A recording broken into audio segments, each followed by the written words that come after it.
Tidak. Maksudnya segera punya bani gitu. Gitu jangan diputus itu.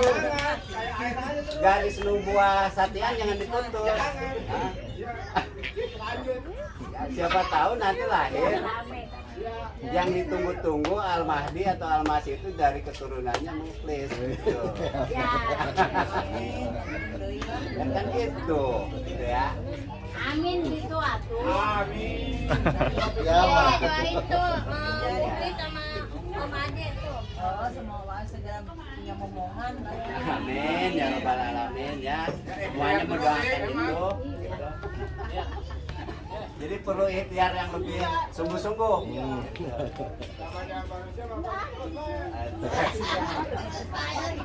Jadi satu hal ya, ada satu pesan tadi yang dibacakan di dalam pembukaan tadi bahwa hakikat dari keturunan itu adalah keturunan yang emang dalam tanda kutip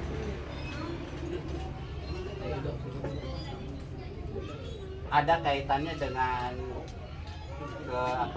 keberadaan kita sebagai hamba Allah gitu.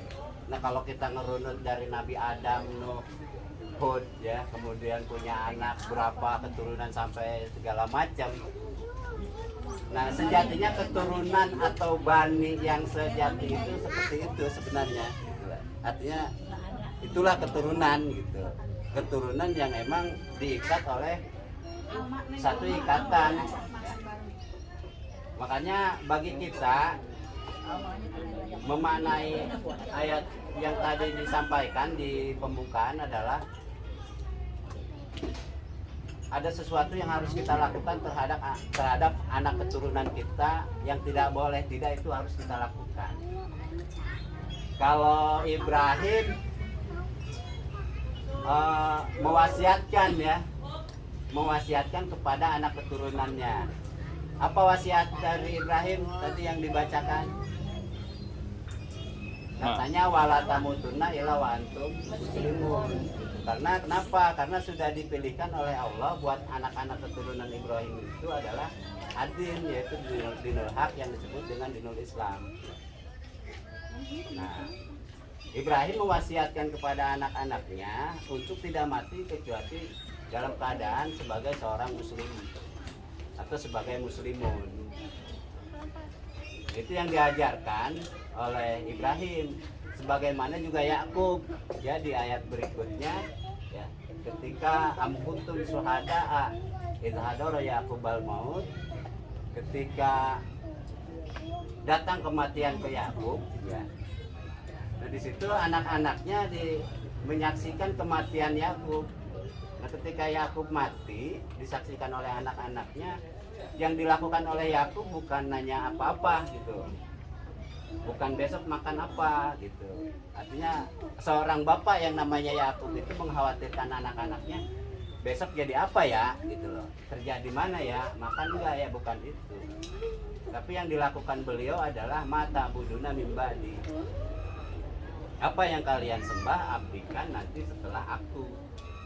Qalu na'budu ilahaka wa ilaha abaika Ibrahim wa Ishaq wa Yaqub ilahan wahidan wa nahnu lahu muslimun ya. Sama gitu kan, anak-anak Ibrahim juga kemudian intinya adalah mereka adalah muslim. Nah ini yang sejatinya kita jaga garis keturunan itu sejatinya adalah garis keturunan muslimun.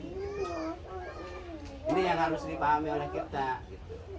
Kenapa? Karena nggak ada apapun sebenarnya yang diwajibkan kepada kita kecuali liya'budun. Itu ya tujuan Allah menciptakan kita itu wa ma khalaqtul jinna wal insa illa liya'budun. Allah menciptakan makhluknya tanpa terkecuali, baik dalam yang bentuk gaib maupun yang nyata. Jadi al-jin itu bukan jin ya, sebenarnya kalau kita mau dalami itu makhluk gaib. Jadi nggak ada yang Allah ciptakan kecuali dia untuk mengabdi kepadanya. Maka al-jinnah ini nanti Ustadz mungkin bisa tahu lah, lebih paham. Itu maknanya, maksudnya adalah sesuatu yang gaib. Ya, mencakup sesuatu yang gaib. Seperti jannah sendiri kan, kalau dicari akar kata dasarnya ketemunya al-jin dari jannah ya, gaib. Jadi surga, neraka, jin ya, dan makhluk-makhluk gaibnya itu adalah makhluk Allah yang mereka juga punya kewajiban untuk mengabdi kepada Allah sesuai ketetapan, keputusan dan sunnatullah. Dan kemudian juga yang nyata seperti manusia. Gitu ya. Ya, insa itu bukan manusia sebenarnya, tapi sesuatu yang nyata. Cuma diantaranya adalah manusia. Jadi itu sebenarnya tujuan Allah menciptakan makhluknya tidak lain dan tidak bukan adalah illa liya'budun. Hanya untuk beribadah, hanya untuk mengabdikan seluruh potensi dirinya tanpa menyisakan ruang dan waktu kecuali dalam ruang lingkup ibadah. Maka dari bangun tidur sampai kita mati itu harus diniatkan ibadah. Jadi yang maksud ibadah itu, kalau tadi Ustadz bilang silaturahmi juga ibadah tadi ya, gitu. Maka itulah yang disebut ibadah ghairu mahdhah ya. Artinya hubungannya dengan sesama manusia dan makhluk Allah lainnya. Nah, secara mahdoh dia berhubungan langsung dengan Allah. Nah, semuanya juga ada tarekohnya ya, ada caranya gitu kan. Dan itu diajarkan, disyariatkan, yang disempurnakan oleh Nabi Muhammad SAW. Nah, maka ini penting ya buat kita, buat kehidupan kita setelah kematian. Karena hidup ini nggak pernah tahu, bisa nanti malam, besok, itu kita nggak pernah tahu. Itu sudah ditetapkan buat kita. Kematian itu terasa jauh sebenarnya bagi kita, padahal di dalam urusan kita yang paling dekat itu kematian sebenarnya. Nah, kita harus sadar itu, paham itu, ngerti itu. Maka persiapan dirilah, jangan sampai kemudian nanti setelah kita bertemu dengan ketetapan Allah, salah satunya maut itu, kemudian termasuk pada jiwa-jiwa yang sangat menyesali gitu. Sebagainya mana sumpah Allah di dalam Al-Quran terhadap jiwa-jiwa yang sangat menyesali. Nah, ketika kita baca Al-Quran, saya yakin kita semua akan tahu bahwa setiap orang yang mati itu ketika dia tidak bawa iman gitu, maka dia akan menyesali dirinya dan dia akan berteriak-teriak. Itu diceritakan di Al-Quran ya, saya lupa ayat berapa, surat berapa ini, tapi itu diceritakan. Ingin kembali walaupun cuma sesaat untuk melakukan ibadah dalam bentuk yang lain, diceritakan seperti itu. Artinya dalam bentuk yang lain, selama ini kan kita memilah-milah, ini untuk Allah, ini untuk ghairullah, bukan untuk Allah gitu kan. Nah, ini ibadah, ini bukan ibadah. Jadi, nah nanti ketika kita mati itu akan menyesali gitu loh. Nah, jangan sampai kita termasuk jiwa-jiwa yang sangat menyesali dirinya sendiri gitu. Berteriak-teriak ingin kembali ke dunia walaupun sesaat untuk memperbaiki ibadah dalam bentuk yang lain, yang tidak seperti biasa kita lakukan. Nah, ini penting kita pahami bahwa ibadah yang diajarkan Nabi kita Shallallahu Alaihi Wasallam adalah tidak hanya mahdoh tapi juga ghairu mahdoh gitu. Makanya di dalam banyak ayat diceritakan orang-orang beriman itu seperti apa. Kemudian ternyata beriman juga tidak cukup, ya Tad? Nggak cukup ya, beriman harus sholat katanya kan, gitu. Sholat juga nggak cukup, harus napakoh gitu kan. Nah, saya yakin Ustaz ngerti betul ilmu alat fungsi waw dalam ayat-ayat Al-Quran ya, karena ini ahlinya gitu. Saya pengen ngaji sebenarnya sama beliau nih gitu, cuma belum tahu nih waktunya tentang ilmu alat. Karena di dalam Al-Quran itu kalau kita baca, kita banyak menumbuhkan huruf waw. Nanti kalau salah benerin saya Ted gitu. Itu huruf waw itu fungsinya yang kita kenal dengan nama huruf atop gitu. Jadi kalau kita ada kewajiban misalkan ya ayyuhalladzina amanu aqimus shalah wa atuz zakah misalkan gitu. Nah itu fungsinya mengumpulkan antara satu isim dengan isim sebelumnya, antara atop dengan maktub gitu. Jadi atop itu mengikuti maktub. Jadi sebelum wau misalkan kita sholat kemudian ketemu kata zakat atau infak gitu kan, maka dua-duanya itu terkumpul jadi kayak dua sisi mata uang. Jadi kalau kita sholat aja nggak infak nggak zakat gitu kan, itu nggak bernilai gitu. Itu fungsi wau di dalam Al-Quran. Maka ketika kita baca Quran ada perintah Allah, di situ ada huruf wau, bisa bermakna wawul atop tadi ya, bisa juga bermakna ditafsir gitu. Kemudian berbicara yaitu seperti di dalam Al-Quran, waladzi arsala rasulahu bil huda wa dinil haq liyuzhirahu ala dini kulli wa kafa billahi syahida. Allah diutus ya Allah mengutus rasulnya, arsala rasulahu bil huda, dengan hudan ya, dengan petunjuk, dengan pedoman hidup. Ya itulah ya, fungsi daripada Al-Quran. Jadi hudan itu, petunjuk itu adalah fungsi daripada Al-Quran,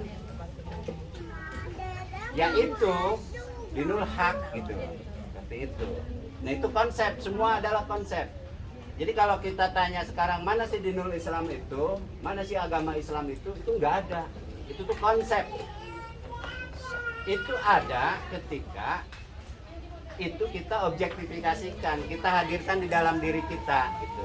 Maka kemudian pandangan kita, penilaian kita, sikap kita dan perilaku kita adalah objektifikasi atau realisasi dari Al-Quran itu sendiri. Maka itulah din Islam, ada di dalam diri kita. Nah ini penting saya sampaikan sebagai sebuah kewajiban di antara kita untuk saling mengingatkan tausiah bil haq wa tausiah bis sabri. Kenapa? Karena kalau saya nggak pernah ngomong seperti ini, ketika saya mati besok saya akan ditanya oleh Allah, kamu sudah menyampaikan belum apa yang kamu ketahui walaupun itu satu ayat gitu. Nah saya menggugurkan kewajiban itu. Jangan sampai nanti saudara-saudara saya tidak pernah mendengar dari saya apa yang sedikit saya pahami walaupun satu ayat. Ketika saya sudah sampaikan seperti ini, maka setiap kita berkewajiban kemudian untuk mengembalikan segalanya kepada sumber aslinya, yaitu Al-Quran dan Sunnah Rasul. Nah kita tidak pernah tahu kebenaran itu seperti apa. Yang pasti kebenaran itu akan kita temui nanti setelah kita mati. Barulah kita akan ditampakkan sebuah kebenaran yang sebenar-benarnya. Nah itu mungkin sebagai sebuah ya usi binafsi tadi ya gitu. Nanti juga saya di kesempatan lain silaturahmi kita di acara arisan Bani Marsan ini nuansanya bukan menitik beratkan pada uang gitu, tapi bagaimana ada hal-hal yang emang kita dapatkan. Kita tahu di sini ada Ustadz Dian gitu kan gitu. Nah bagaimana Ustadz Dian ini bisa bermanfaat buat kita gitu loh, untuk kehidupan kita setelah kematian. Dan banyaklah anak-anak kita yang mendalami ilmu pengetahuan tentang agama ya, baik di pesantren dan lain sebagainya, yang juga sebenarnya harus memberikan manfaat terhadap sesama kita gitu loh ya. Itu penting karena sejatinya kewajiban kita tuh itu gitu.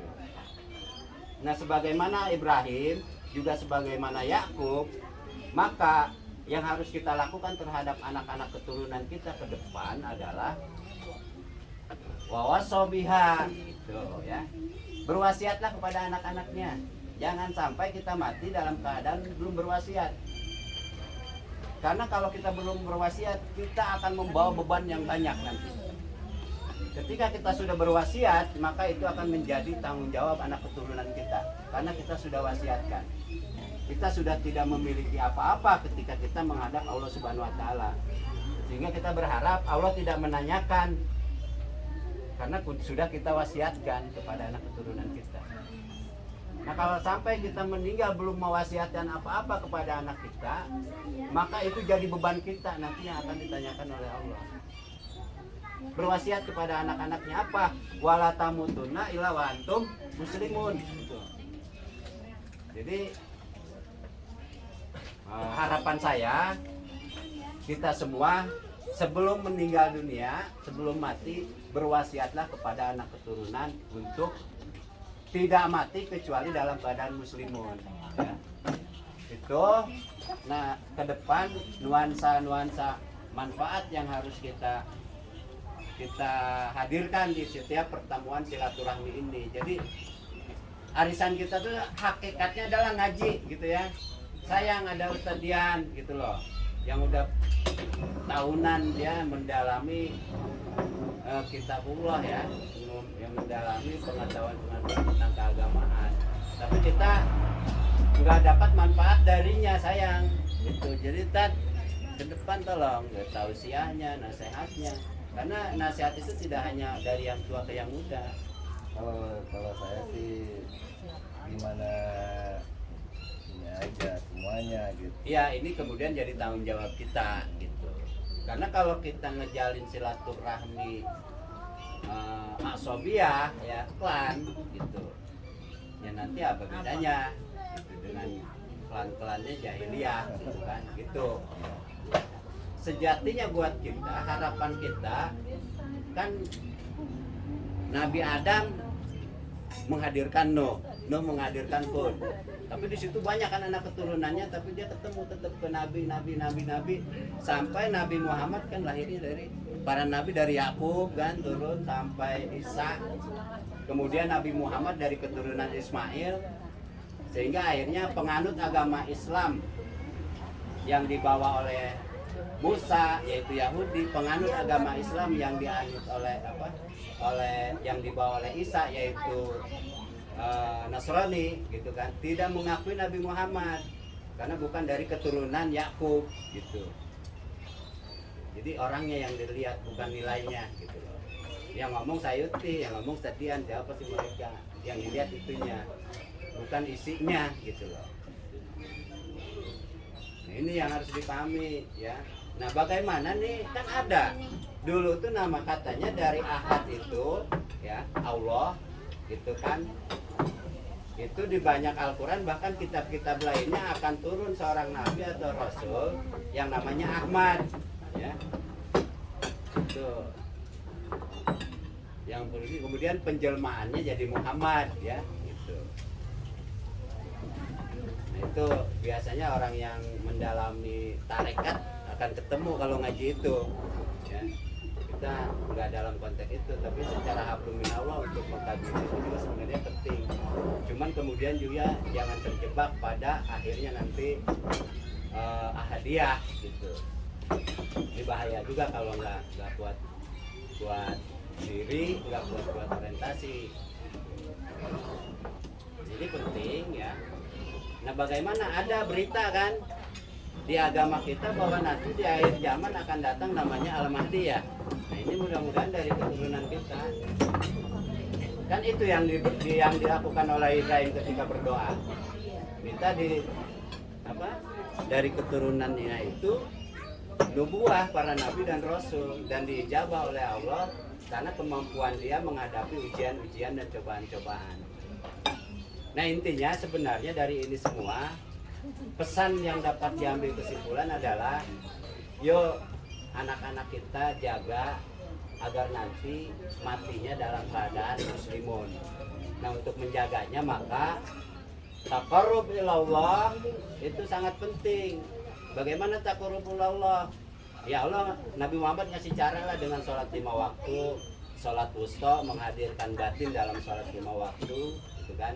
Dan bahkan sholat-sholat sunnah lainnya, tahajud dan lain sebagainya ya. Bahkan dalam ayat lain itu kumilaila ila qalila wan wajib dan seterusnya, waratilil qur'ana tartila. itu juga harus dipahami oleh kita sebagai sebuah upaya bagaimana memaknai wahyu ya, Al-Quran yang itu kemudian kita ausobiha gitu dari ucapan kita ya. Jadi wala tamutunna illa wa antum muslimun itu sih intinya ya. Nah, untuk mengetahui bagaimana kita tidak mati kecuali dalam keadaan sebagai seorang muslim, banyak ustadz, banyak yang dari pesantren dan lain sebagainya ya. Atau mungkin juga kita bisa banyak baca di buku ya, bisa juga di YouTube, nggak masalah. Sebagai referensi semuanya itu kita sebagai sebuah pengetahuan nggak masalah gitu. Tapi tetap kita harus kembalikan kepada sumber aslinya yaitu Al-Quran dan Sunnah Nabi gitu ya. Jadi yang kita ikuti itu adalah Al-Quran dan Sunnah Nabi ya, bukan aliran, bukan paham, bukan ajaran, bukan gerakan ya, bukan ismo dan lain sebagainya. Tapi semua itu penting kita pelajari, tapi tetap kembalikan semuanya kepada sumber aslinya yaitu Al-Quran dan Sunnah. Nah, itu butuh belajar, maka ratilil Quran tartila. Pelajari, pahami Al-Quran itu secara teliti. Biar sanulki ya tertancap di dalam kolab. Karena kita mendapatkan kaulan sadidan. Nah, ini mudah-mudahan ke depan dibudayakan seperti ini. Selanjutnya sambil berjalan nanti setelah ini ada tahlil ya. Setelah tahlil saya minta berharap biar kita tuh kena, karena nggak sayang katanya. Nggak sayang nggak cinta. Nggak cinta maka kita nggak bakal saling peduli antara kita. Nah, ini penting. Maka nanti dari keluarga-keluarga saya minta sepatah dua patah kata ya. Setelah tahlil ya. Tahlil sambil makan, maksudnya tahlil makan. Nah, sambil makan nanti masing-masing kepala keluarga ya, kepala keluarga nanti silahkan momen ini manfaatkan, terserah isinya mau perkenalan, saya nama Muklis, aslinya bukan Muklis sebenarnya. Nama saya adalah orang yang ikhlas gitu, bukan Muklis, orang yang ikhlas, itulah nama saya sebenarnya gitu. Ya, dari saya cukup, mohon maaf ini tidak ada maksud lain kecuali hanya semata-mata lillah ya, sebagai salah satu bentuk kasih sayang sesama kita. Wafaqakallah lima yuhibbu wa yarda. Semoga Allah memberikan kemampuan kepada kita semua untuk menjalankan petunjuk dan hidayah dari Allah Subhanahu wa taala atas segala perbuatan yang dicintai dan diridhoi oleh Allah. Billahi taufiq wal hidayah. Mohon maaf atas segala asayiat ya. Billahi taufiq wal hidayah. Wassalamualaikum warahmatullahi wabarakatuh. Waalaikumsalam warahmatullahi wabarakatuh. Mana sudah pada ngerti? Udah ngerti? Udah ngerti apa masih ngantuk? Ini anak benar asli emang. Tahlil dulu. Ya. Tahlil makan, sambil makan baru. Ya, ya. Kalau yang belum ngerti nanti bisa datang ke rumahnya Pak Sayuti tiap malam Jumat ya. Acara selanjutnya biar kita nggak ngantuk, kita tahlilan dulu biar acaranya lebih berkah. Pada Ustadz Dian dipersilakan.